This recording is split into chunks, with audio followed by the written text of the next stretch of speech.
Hello there, my name is Alaydriem and welcome back to another Minecraft Bedrock tutorial with your favorite cardigan wearing Minecraft character. And in this episode, I'll be showing you how to make this simple, fast, and easy to build Minecraft villager farm that you can use in your survival or realms world. Now, before we get into the tutorial that explains how we're going to build this farm, I wanted to briefly cover the mechanics, how this farm actually works. And like I said, it is incredibly simple and easy to use. It consists of only 2 villager farmers that work in this tiny little plot of land that we've set out for them. And they will harvest all of the wheat in this land, picking up both wheat and seeds. Internally, they will convert wheat into bread that they will share with one another. And as long as their bread levels in their inventory are kept high enough, they will continue to produce offspring for us. Now, this farm has enough space for these villagers to produce up to 8 baby villagers. However, these baby villagers will eventually move down closer to the bottom here where their linked beds are, and they will try to cross this little chasm that we have. When they try to do this, because there's a trapdoor and they can't see over it, they'll fall straight down into the little water chamber that we have and then float into a separate containment chamber that we have in the Nether, which we can use to sort and contain our villagers. Now, as you can see, our villager farm is incredibly efficient. We've had it running in the overworld for maybe 10 minutes tops, and we already have more than enough villagers for a trading hall or any other contraption that we could possibly need. Additionally, this farm is set up with minecart rails that we can use from this little button we have in the back to send 4 of our villagers out of the system at a time, which we can then cart around through either our Nether hub or into another portal anywhere else in the overworld. And once you have this villager farm up and running, it should be mostly self-sustaining. You shouldn't need to do anything. However, villagers in Minecraft are at times persnickety and sometimes might decide not to do what we want them to do. So if you do run into issues, there's a few things that you can do to try to iron out those problems. The first is with the villagers' food supply. Sometimes they simply will not produce enough food, or they will breed so much that new villagers can't be born until they harvest more wheat. So the simple solution is to just give them more food, which you can do either by trading with them or through another farm that you have.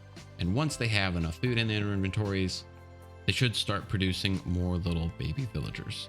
Now, a second problem that you might run into has to do with their inventories getting filled up with wheat or bread or anything else. So if you see your villagers kind of just standing around and not planting anything, just give them a couple seeds. You can just toss them into their inventories. And as soon as they have that, they will start planting those seeds on the ground. And the last issue that you might run into is kind of the opposite of this, where the villagers' inventories get so full of seeds that they aren't able to collect any wheat, and therefore they do not make bread to trade with one another and they run out of bread. And the simple solution for this is to manually harvest some of the wheat that you have here. The villagers will plant the seeds that they have in their inventory into the ground and free up that additional inventory slot for them to start making more little baby villagers. Now let's dive into the tutorial for the overworld section of this villager farm. First thing we need to do is carve out a 10 by 10 area like I've done so here, and we just want to build a nether portal 4 blocks back from one of the borders. It doesn't need to be anything special. We can just make a regular nether portal and then light it. Our next step here is to carve out 2 spaces in front of our portal, which will serve as a water catch collection system, and then build a containment zone around our portal as such. Make sure that you fill in the space in front of the nether portal as well, and then fill in the 2 corners with a bucket of water. As you can see here, water flows down from both sides of this. It will push anything that falls into it, including our villagers, into the little hole, and because our villagers will try to float and bob and hop, they will be pushed through to the nether side of our portal where we can collect them and shuffle them about as we see fit. Next, we just want to build up this area all the way around the nether portal. You can use whatever type of stone you want and then block out the back as such. Next, we're going to fill in the front here, and then we're going to fill in the rest of this area inside of our 10 by 10 area with grass blocks. This grass block is going to serve as our farmland for our villagers to work in, and we'll have the rest of the farm situated inside of it. We also want to make sure that we place 2 little outcroppings here, which will house some beds. Next, we want to place some trap doors over this little area here. This will make it so that our villagers can't cross this area, but will think that it's a full block. And lastly, for this area up here, we're going to just build a very simple glass containment system all the way around our grass blocks. Doesn't need to be anything special. You don't need to fill in the corners or do anything like that. You just need to fill it in. And after filling that up another 2 layers, go on this middle layer here above the trapdoors and fill that area in. Next, to make our lives a little bit easier when we want to work with our villagers should we be outside it, just build up 2 blocks here and place some trapdoors, and we can delete those blocks. And we have these little posts here so that if we need to peer in or toss our villagers bread or anything else, we have a nice little simple gateway for us to do this. Next, we want to break these blocks right behind our nether portal and place 2 blocks just 1 step lower, and then fill this area in with water and then place composters on top of it. This will be our workstations for our farmers, and we'll keep this land wet so that our crops grow. Next, we're going to place 2 beds in the corner, and it's really important you do this first so that the villagers that we are about to spawn in bind to them and not any other beds that we place. And as you see, they'll connect to their beds, then they'll connect to their workstations, and then they're good to go. What I like to do also at this step is give them about a half a stack of bread and a half a stack of seeds. That just sets them up for success. You don't have to do this. They will eventually make their own bread and harvest their own seeds, but this makes it so that you don't have to do all that work too. Next, we need to till all of the land inside of this little farm, except for the spaces underneath our beds. Farmers will use this land and they will start planting seeds. And finally up here, we just need to fill in this area with glass. And up in the corners here, you need to put a light source so that our crops will grow at night, or if you have this underground, which is a great place to put it, have our crops grow there as well. You can use sea lanterns, you can use candles, you can use torches, you can use whatever, as long as it is a reliable light source. Now don't worry if your farmers don't start working right away. Sometimes in Bedrock, they take just a few minutes to figure out what their jobs are, where they should be tilling and all of that good stuff. But eventually they will use the seeds that you handed them and start planting seeds in this space and get to work farming. And lastly, on the outside of this area, we need to create a platform for us to spawn some beds in for our baby villagers to link in. Now, it's really important that we put our beds with the head facing out. I've noticed that sometimes the baby villagers can bind to the bed and jump into it across the gate if it's pointed out. But if you have it pointed away from the farm, you shouldn't have any problems with that.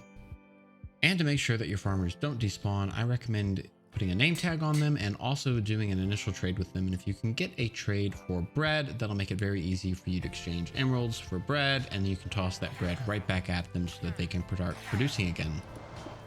And with our work in the overworld completed, it's now time to start working on the nether portion of this. And as you can see, this farm is already being productive and producing baby villagers. Now, the first thing I recommend you do is relocate your portal to the corresponding coordinates to make sure that the nether portal's location is locked in and isn't going to change. You can do this simply just by dividing the overworld coordinates by 8. Next, we want to build in a 6 by 10 by 9 little area over here on one side of our nether portal.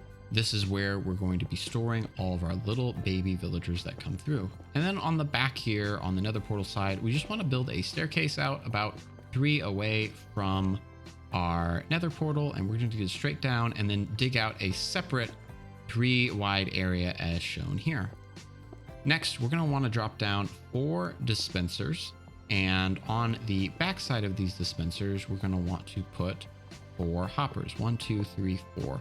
And then on top of each of these hoppers, we're going to want to place down a double chest. And these double chests will be used to store all of the minecarts that we'll be using to shuttle our villagers back and forth between this area and another area that we have yet to build. Next, we're going to want to build up 2 spaces on the side of these dispensers, put repeaters on both sides of them, and then bring a redstone line over and down and connecting that redstone line in the center. Next, we're going to want to drop a repeater just right here. So that signal from the buttons we're about to place up here goes down, and then make a redstone line all the way back up this staircase. And then above our redstone line, we're going to place down 2 buttons as shown here. As you can see, that will light up our redstone line. They will power all 4 of the dispensers, which will send minecarts shooting down the track with our villagers. Next, we want to fill up all of these double chests with minecarts, just so that we have enough and don't need to refill them later. If we ever need to come back down here, that's what this little access hatch is for. Back on the inside of our village containment unit, we're just going to want to place blocks down in front of this so our villagers can't try to jump across and get into this restricted section. Then we're going to want to place trap doors down right in front of our nether portal on both layers above our redstone components. This will make it so that when our villagers come through the portal, they'll land here, think this is a full block, and then try to jump down, and it also makes sure that they can't climb back up there. All right. Next, we're going to want to place down 4 redstone blocks and then place powered rails on top of them, creating a line all the way to this back wall. Additionally, about 1 block behind the wall here, we're going to want to lay down some redstone blocks as well, just to make sure that our signal carries on. Next, we're going to want to dig out the area behind where our rails in and just create a 3 wide area that we can drop down 1 layer and extend our rails across. Once we have that area completed, we're going to want to build that back up and create another ramp for our tracks to go up and move into a separate containment center. So as you can see here, it goes down, straight, over, up. And then up here, we're going to want to have a powered rail, a regular rail, and then a unpowered rail at the end. This will stop our minecarts from going any further at kind of like a break in addition to the wall. And then finally back here, we're going to take some glass panes, slide them across, and build a layer of blocks above it. This will prevent our villagers from walking through, but if we throw them in a minecart as such, they will zip on through as if that glass block wasn't even there. And as you can see, that villager is up there. Now, this system will output 4 villagers at a time, which you can obviously change either by deleting the rail or by removing minecarts from the chests and hoppers. Just bear in mind that when you send villagers across, you need to collect all of them. If you forget to collect a villager, it will eventually bounce back if there's another one already holding it there. And lastly here, we just need to cap this all off with some slabs or some blocks of any kind of your choosing. And there you have it. Our villager farm is now completed. And like I said, this is a very simple and efficient build that will have you with more than enough villagers for all of your villagering needs. If you like this video and this build, make sure you leave a like. I would really appreciate it, as it really helps the channel. Additionally, if you have any other farms that you would like to see on the channel, make sure you leave a note in the comments below and I can help make a video for that. Additionally, make sure you subscribe so that when I do post a new video, you are notified. Thank you again for watching, and I hope to see you in the next episode. See you soon.